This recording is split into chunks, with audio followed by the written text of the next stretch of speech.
Siang teman-teman, Yoda tadi nggak mau makan nasi, jadi dia mau bikin kroket aja. Kroket campur aja langsung ya, isinya ada kentang, ayam, jamur, ada keju, komplit pokoknya. Cara buatnya gampang banget. Ini pertama kita tumis bumbu, juga jamur, kemudian tambahkan terigu. Terigu ini untuk pengental ya. Setelah terigu matang, lalu masukkan susu, kemudian tambahkan juga ayam yang sudah direbus dan juga wortel yang sudah direbus dan dipotong kecil-kecil. Oh ya, tambahkan juga bumbu, ini kok kepotong videonya ya.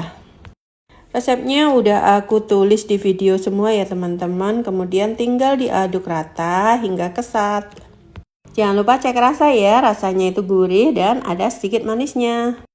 Lalu bentuk bulat, kemudian isi dengan keju, lalu bentuk bulat lonjong. Selanjutnya lumuri dengan terigu, celup ke kocokan telur, lalu kita gulingkan ke tepung panir oren. Selanjutnya tinggal goreng sampai matang, usahakan minyak terendam ya agar matang merata. Kemudian angkat dan tiriskan.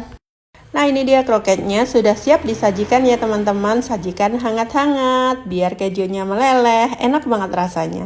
Selamat mencoba ya.